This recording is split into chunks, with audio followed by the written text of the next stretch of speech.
Hello everyone, sure selection में आपका स्वागत है। तो पिछले क्लास में देख रहे थे कुतुबुद्दीन ऐबक यानी गुलाम वंश, और आज स्टार्ट करते हैं गियासुद्दीन बलबन।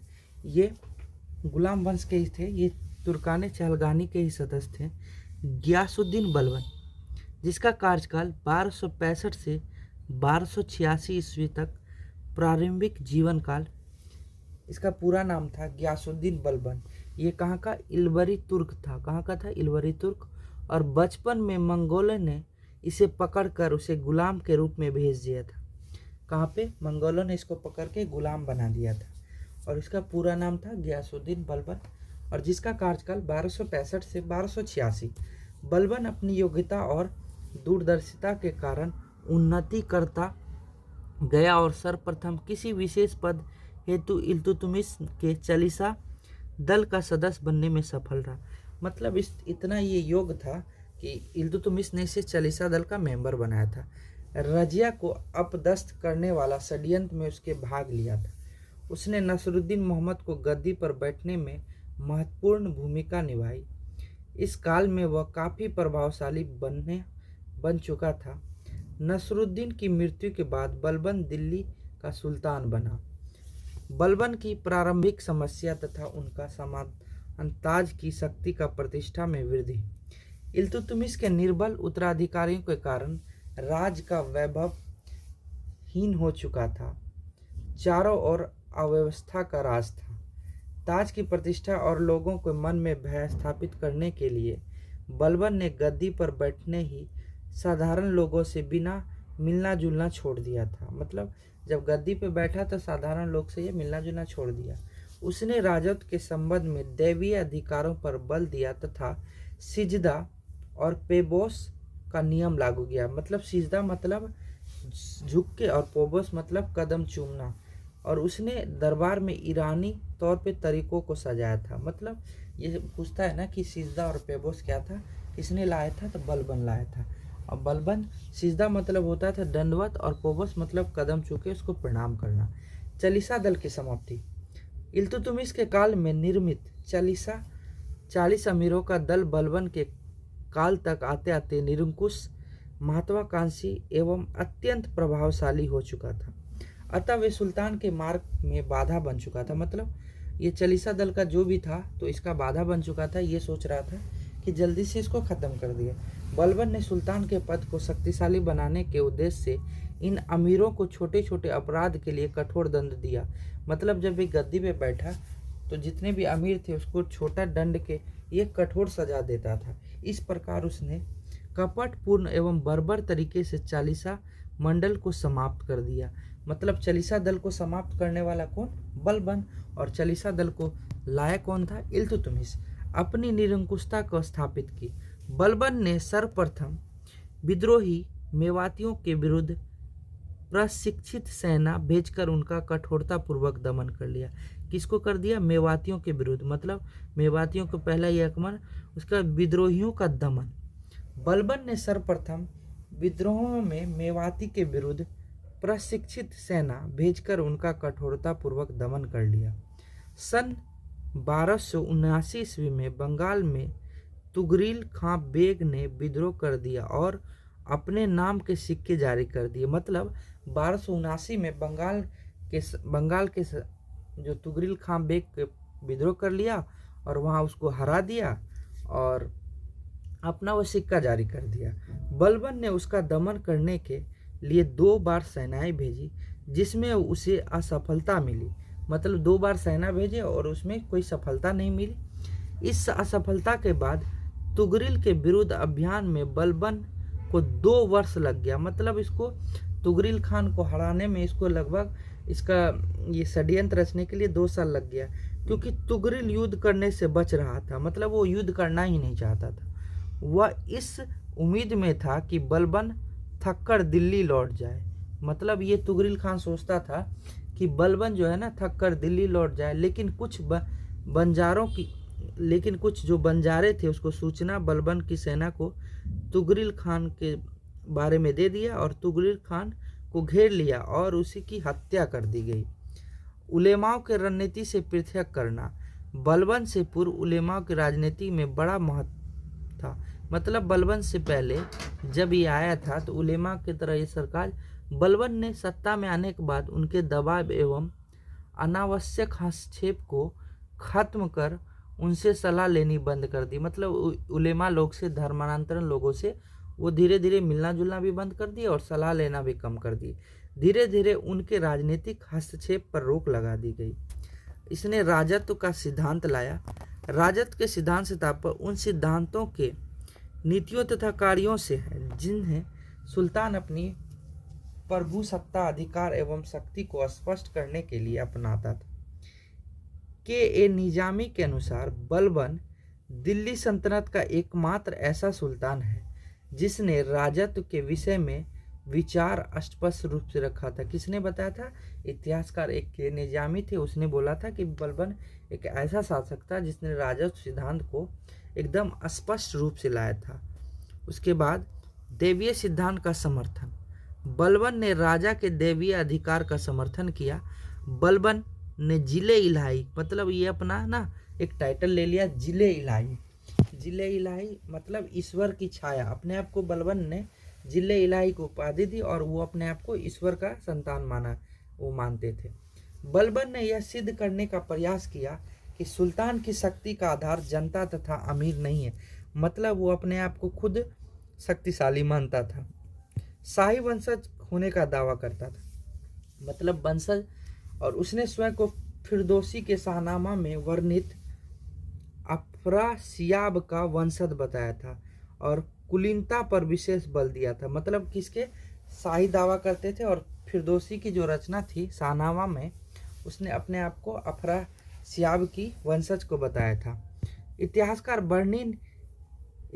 बर्नी ने लिखा है कि बलबन कहता था, जब मैं किसी निम्न कुल में उत्पन्न ध्येय व्यक्ति को देखता हूँ तो मेरी आंख अंगारों से फूटने लगते हैं और क्रोध से मेरा हाथ स्वयं तलवार पर चला जाता है। मतलब ये था कि गरीब या निम्न वर्ग के लोग को देखते थे, उसको क्रूरता से वो बढ़ जाते थे और उसका ऑटोमेटिक तलवार हाथ में आ जाता था। सेना का संगठन। बलबन ने अपनी निरंकुशता कायम रखने के लिए सेना का संगठन के ध्यान दिया। बलबन से पहले तुर्की सैनिकों को सेवा बदले जागीर देने की प्रथा प्रचलित थी, जिसके कारण अधिकांश भूमि बूढ़े सैनिक, विधवाओं तथा नाबालिगों में अधिकार थी। उसने इन लोगों को जीवित रहने तक इस भूमि का अधिकार मान्य कर दिया। मतलब इसको अधिकार मान्य कर दिया गया। मृत्यु उपरांत ये भूमि राज्य के अधीनस्थ मानी गई। बलबन ने सैनिकों की शक्ति में वृद्धि और उनके वेतन बढ़ा दिए। जो सैनिक सेवा लायक नहीं रहा उन्हें पेंशन देकर सेवा मुक्त किया। मतलब जो उनके काल में सैनिक नहीं उतना काम कर पाता था उसको सेवानिवृत्त करके पेंशन भोगी बना देता था। बलबन ने दीवाने आरिज नामक एक सैन्य विभाग का गठन किया। दीवाने आरिज बहुत इंपॉर्टेंट है। तो दीवाने आरिज का संबंध था सैन्य व्यवस्था से। कौन सा व्यवस्था था? सैन्य व्यवस्था से। और लाया था कौन? बलबन के द्वारा। एक व्यक्ति सैन्य विभाग का गठन किया। इमाद उल मुल्क को प्रथम यह पद सौंपा। मतलब जब दीवाने आरिज लाया तो पहला इसका प्रथम पद किसको सौंपा था? इमाद उल मुल्क को सौंपा था। मंगोल के खतरे से निपटने के लिए बलबन ने सीमांत पर किलों की कतार बनाई और इसे दो भागों में बांटा गया। लाहौर, मुल्तान और दीपालपुर के क्षेत्र में शाहजादा मोहम्मद, जो कि बलबन का बड़ा पुत्र और उत्तराधिकारी था, तथा सुमन, समाना और उसके क्षेत्र में शाहजादा बुगरा खां को बाद में संपूर्ण क्षेत्र उत्तरदायी शाहजादा मोहम्मद को सौंप दिया, यानी बड़े बेटों को। शाहजादा मोहम्मद मंगोल युद्ध के दौरान तैमूर खां के नेतृत्व में 1285 में इसकी मृत्यु हो गई। गुप्तचर विभाग जो बरीद के नाम से, बरीद ए मामलुक के नाम से था। ये बहुत पॉपुलर क्वेश्चन है कि बरीद ए मामलुक किसके द्वारा लाया गया था? तो बलबन के द्वारा। कौन सा विभाग था? गुप्तचर विभाग। बलबन की शासन व्यवस्था को अत्यंत सुचारू रूप से संचालित करने के श्रेय गुप्त विभाग को जाता है। मतलब इसका इतना खुफिया विभाग तंत्र इतना अच्छा था जो कि हर काम को वो सूचना देता था और इसके अधिकारी को बरीद कहा गया था। मतलब गुप्तचर बरीद ए मामलुक एक गुप्तचर विभाग था और उसके एक अधिकारी को बरीद कहा गया था। गुप्तचरों द्वारा राज्य के महत्वपूर्ण समाचार सुल्तान के पास पहुंचते थे। जो गुप्तचर अपने कर्तव्य का पालन नहीं करता था उसे कठोर दंड देता था। मतलब जो गुप्तचर काम अच्छा नहीं करता था उसको बहुत दंडनीय अपराध देता था। गुप्तचरों को नगद वेतन मिलता था, वे सीधे सुल्तान के नियंत्रण में होते थे। न्याय व्यवस्था फड़ासियाबिया जब मैं हूँ तो मेरी हाथ स्वयं। बलबन की न्याय व्यवस्था कठोर तथा गैर पक्षपातपूर्ण थी। अपराधियों को यह बर्बरतापूर्वक दंड देता था और सुल्तान प्रमुख अपराधों से संबंधित मामलों में न्याय स्वयं करता था। उसके शासन व्यवस्था का आधार रॉ एंड रक्त की नीति, इसको बोला गया अंग्रेजी में ब्लड एंड आयरन पॉलिसी। कौन सा आयरन? ब्लड एंड रक्त और लौह की नीति कौन लाया था? बलबन। और अपने आप को इसने जिले इलाही मतलब खुदा का एक छत्रछाया बताया था, शैडो ऑफ गॉड बताया था। उसके शासनकाल रक्त और लौह की नीति थी, जिसके अंतर्गत विद्रोही व्यक्ति की हत्या कर उसे स्त्री और बच्चों को दास बना लिया जाता। मतलब उसको हत्या करके उसके बीवी बच्चे को दास बना लिया। बलबन का मृत्यु जो कि 1286 ईस्वी में बलबन की मृत्यु हो गई। ये बहुत इंपॉर्टेंट प्रश्न है कि 1286 में किसकी मृत्यु हो गई? बलबन की। ऐसा माना जाता है कि शाहजादा मोहम्मद बलबन का पुत्र की मृत्यु का बलबन के स्वास्थ्य पर गहरा प्रभाव पड़ा। मतलब उसके शाहजादा पुत्र जो था उसकी मृत्यु हो गई, जो कि बलबन पर बहुत गहरा प्रभाव पड़ा। सैनिकों को लोगों को करा दिया। बर्नी के अनुसार बलबन की मृत्यु से दुखी हुए मालिकों ने अपने वस्त्र फाड़ डाले और सुल्तान के शव को नंगे पैर दारुल अमन के कब्रिस्तान ले जाते थे। अपने सिरों पर धूल फेंकी और 40 दिन तक मृत्यु का शोक मनाया और भूमि पर सोए। मतलब जब बलबन की मृत्यु हुई 1286 में तो लगभग वहाँ के प्रजा लोग थे जो 40 दिन तक वो शोक मनाए और धूल वेतन बड़ा सेवा मुक्त कर दिया। बलबन की मृत्यु 3 वर्षों के अंदर ही उसके द्वारा स्थापित व्यवस्था और सुल्तान पद की प्रतिष्ठा को नष्ट हुआ। बलबन के उत्तराधिकारी बलबन दिल्ली सल्तनत का निर्माता शासकों में एक था। उसने सल्तनत को स्थायित्व प्रदान किया तथा आंतरिक प्रशासन की व्यवस्था की, परंतु अपने उत्तराधिकारियों के लिए वह कुछ नहीं कर पा सका। उसके जीवन काल में ही युवराज शहजादा मोहम्मद मंगोलों से युद्ध करते हुए मृत्यु और दूसरे पुत्र जो कि बुगरा खां था, सुल्तान पद से उदासीनता के कारण अपनी मृत्यु के पूर्व उसने शहजादा मोहम्मद के पुत्र कै खुसरो को अपना उत्तराधिकारी नियुक्त किया था। बलबन की मृत्यु के बाद विश्वस्त ने बुगरा खां के अल्पसंख्यक पुत्र कैकू बाद को सुल्तान बना दिया और कै खुसरो की हत्या कर दी।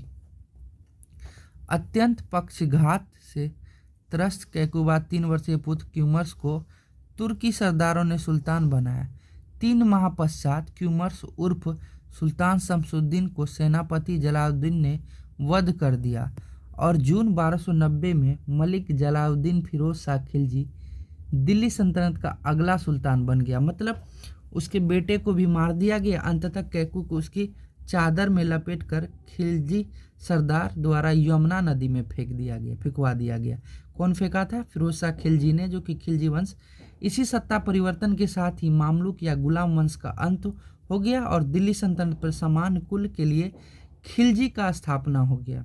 और खिलजी वंश का ये टॉपिक नेक्स्ट वीडियो में लेके आएंगे। तब तक के लिए धन्यवाद।